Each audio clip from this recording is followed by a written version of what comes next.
মৰমৰ ছাত্ৰ ছাত্ৰীসকল তোমালোকৰ প্ৰিয় চেনেল ইংলিছ লাৰ্নিং আছামলৈ মই তোমালোকক স্বাগতম জনাই আজি মই তোমালোকৰ অহা এইচএছ ফাৰ্ষ্ট ইয়াৰ ফাইনেল এক্সামিনেশ্যনৰ প্ৰস্তুতিৰ হকে তোমালোকৰ আগত মই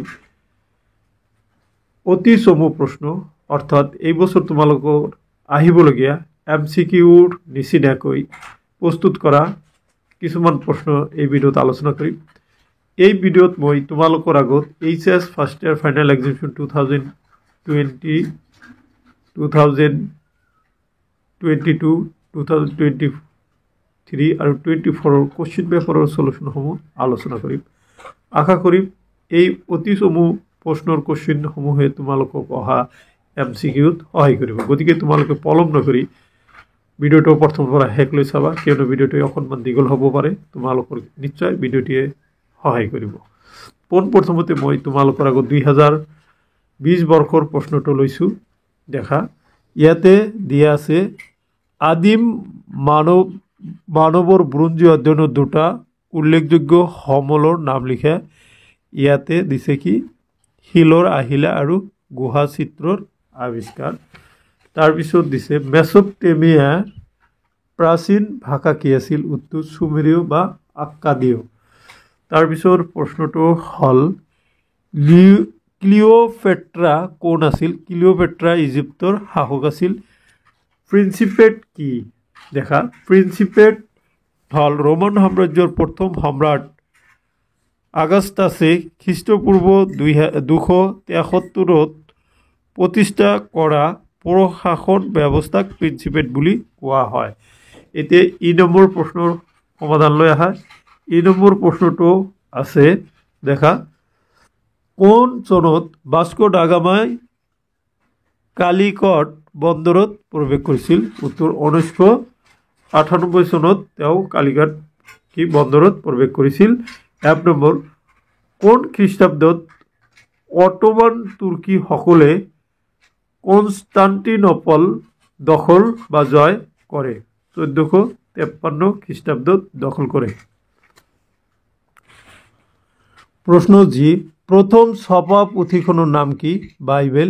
এইচ সামন্তবাদ শব্দটোৰ মূল উৎস কি? সামন্তবাদ শব্দটোৰ মূল উৎস জাৰ্মান শব্দ ফিউডৰ পৰাই এই শব্দটো লোৱা হৈছে। ইয়াৰ অৰ্থ হৈছে এডোখৰ মাটি। তাৰপিছত এল নম্বৰ হ'ল কোন চনত ভাৰতবৰ্ষই প্ৰথম পাৰমাণৱিক পৰীক্ষা সম্পন্ন কৰিছিল? 1974 চনত এইটো সম্পন্ন কৰে। তাৰপিছত জে নম্বৰলৈ আহা। জে নম্বৰত উত্তৰত দিয়া আছে প্ৰশ্নটো দিয়া আছে যে ৰেলপথৰ দ্বাৰা সংযোজিত হোৱা বিশ্বৰ প্ৰথম দুখন চহৰৰ নাম লিখা। ষ্টকটন আৰু ডাৰ্লিংটন। বিশ্বৰ প্ৰথমগৰাকী মহিলা প্ৰধানমন্ত্ৰীৰ নাম কি? শ্ৰী মমতা বন্দ্যোপাধ্যায়। কোন চনত জাপানী মহিলাসকলে প্ৰথমবাৰৰ বাবে ভোটাধিকাৰ সাব্যস্ত কৰিছিল? এইটোৰ উত্তৰ হ'ব 1945 চনত তেওঁলোকে প্ৰথম ভোটাধিকাৰ সাব্যস্ত কৰিছিল। এইখিনি আছিলে 2020 বৰ্ষত অহা প্ৰশ্নসমূহ আৰু তাৰ সমাধান। তোমালোকে এইখিনি এমচিকিউ আকাৰে দিয়া নাথাকিলেও ইয়াৰ পৰাই তোমালোকৰ এমচিকিউ আহে, যেনেকৈ তোমালোকৰ পলিটিকেল ছায়েন্সত আহিছিল।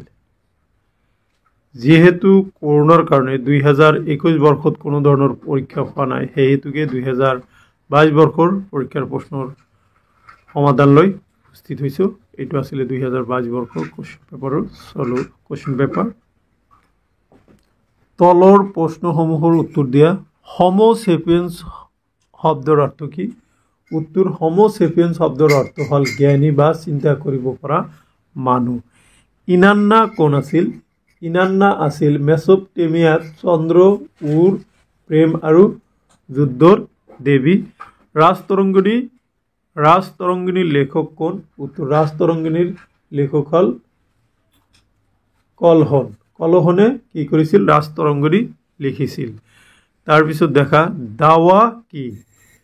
দাৱা হ'ল এক সুসংগঠিত আন্দোলন যি 750 চনত উমায়াদ সকলৰ ঠাইত মক্কাৰ আনটো পৰিয়াল আব্বাসীদসকলৰ শাসন প্ৰতিষ্ঠা কৰে। তাৰপিছত মাধ্যাকৰ্ষণ সূত্ৰ কোনে আৱিষ্কাৰ কৰিছিল? উত্তৰ ভেৰি ইজি কুৱেশ্যন, এইটো তোমালোকে নিশ্চয় ক'বই পাৰিবা, তথাপি মই তোমালোকক আনচাৰটো কৈ দিছোঁ। মাধ্যাকৰ্ষণিক সূত্ৰৰ আৱিষ্কাৰক হ'ল ছাৰ আইজাক নিউটন।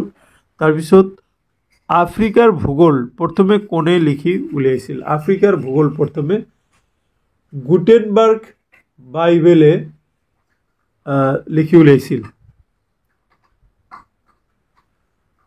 তাৰপিছত কলম্বাছ আমেৰিকাত কেতিয়া উপস্থিত হৈছিল? মই তোমালোকৰ এটা ভুল কৈছোঁ, নম্বৰটো কোৱা নাই।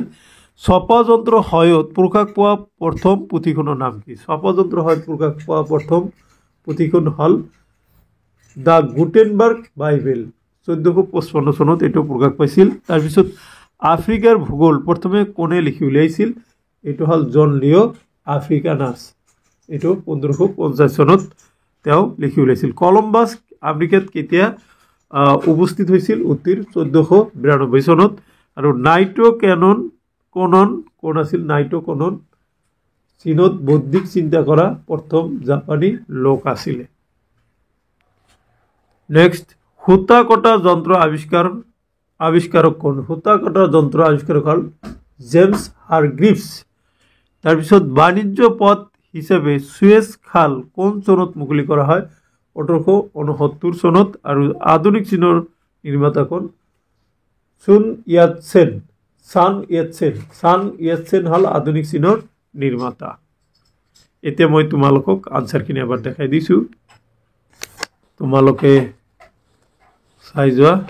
তোমালোকক আনচাৰখিনি দেখা, 1 মাৰ্কৰ চিলৈকে, তাৰপিছত ডি।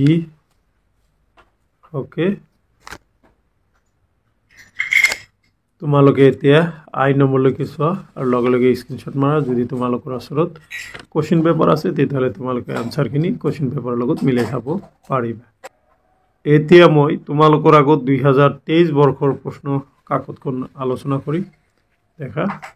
অ'কে, প্ৰথম প্ৰশ্নলৈ আহা। প্ৰাইমেটসকল কোনটো উপগোটৰ অন্তৰ্ভুক্ত? উত্তৰ স্তন্যপায়ী উপগোটৰ অন্তৰ্গত। পিথেকছ শব্দটোৰ অৰ্থ কি? পিথেকছ শব্দটোৰ অৰ্থ হ'ল বন মানুহ।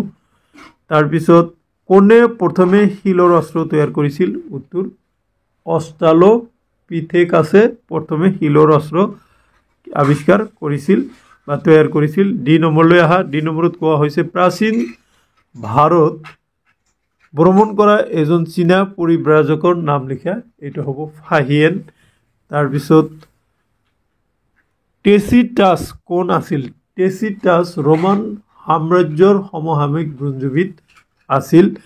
আব্বাসীদ বিদ্ৰোহ ক'ত আৰম্ভ হৈছিল? আব্বাসীদ বিদ্ৰোহ সুদূৰ খোৰাচান পূব ইৰাণ অঞ্চলত আৰম্ভ হৈছিল। মকামত কি? মকামত হ'ল জনপ্ৰিয় আৰবী সাহিত্যিকৰ এটি ভাগ। তাৰপিছত কোনে প্ৰথমে আফ্ৰিকাৰ ভূগোল লিখিছিল? এইটো এবাৰ কৈছিলোঁ, জন লিঅ' আফ্ৰিকানাছে 1550 চনত তেওঁ আফ্ৰিকান ভূগোল লিখিছিল। তাৰপিছত আছে মাৰ্ক ব্লকৰ গ্ৰন্থখনৰ নাম কি? মাৰ্ক ব্লকৰ গ্ৰন্থখনৰ নাম হ'ল the royal touch 1924। Next, Protestant সংস্কাৰ আন্দোলনৰ নেতা কোন আছিল? উত্তৰ মাৰ্টিন লুথাৰ। এজন বুদ্ধিজীৱীৰ নাম লিখা যিজনে দেখুৱাইছিল যে জ্ঞান বিশ্বাসৰ পৰা পৃথক। এইটো হ'ব প্লেটো। এল নম্বৰত আহা। অন্ধসকলৰ বাবে আঙুলিৰে পঢ়া পদ্ধতিৰ আৱিষ্কাৰ কোনে কৰিছিল? এইটো খুব ইম্পৰ্টেণ্ট প্ৰশ্ন তোমালোকৰ। এইটো হ'ব লুইছ ব্ৰেইলে। সেইকাৰণে সেই যি পদ্ধতি তেওঁ অন্ধসকলৰ কাৰণে তৈয়াৰ কৰিছিল, তেওঁ নিজেও অন্ধ আছিল, তেওঁৰ নামৰ সন্মান জনাই সেই পদ্ধতিটোৰ নামেই হৈছে ব্ৰেইল পদ্ধতি। মহাত্মা গান্ধীয়ে কেতিয়া অসহযোগ আন্দোলন আৰম্ভ কৰিছিল? 1920 চনত। তো এইখিনি আছিলে 2023 বৰ্ষত অহা প্ৰশ্নসমূহ আৰু তাৰ সমাধান। এতিয়া তোমালোকে আনচাৰসমূহ স্ক্ৰীনশ্বট মাৰি লোৱা, মই শ্ল' কৰি দিছোঁ। দেখা এপলৈকে দেখা।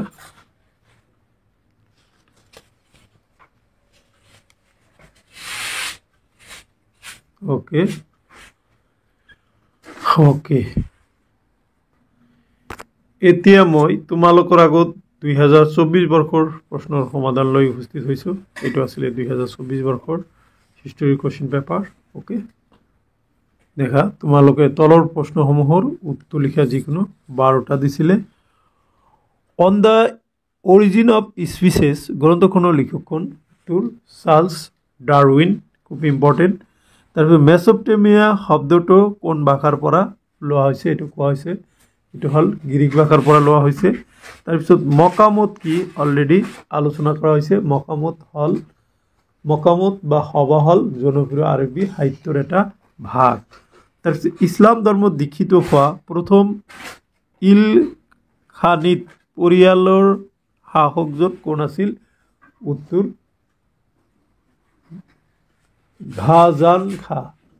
গাজান খাই আছিল প্ৰথম শাসক। টেচিটাছ কোন? টেচিটাছ ৰোমান সাম্ৰাজ্যৰ সমসাময়িক ব্ৰঞ্জবিদ আছিল। এটাও কমন পৰিছে। বাছ কৰ কোনে পৰিশোধ কৰিছিল? বাছ কৰ মোগল যুগত বিদেশী বা পৰিশ্ৰমী বণিকসকলে শাসকসকলত পৰিশোধ কৰা কৰক বাছ কৰ বোলা হৈছিল।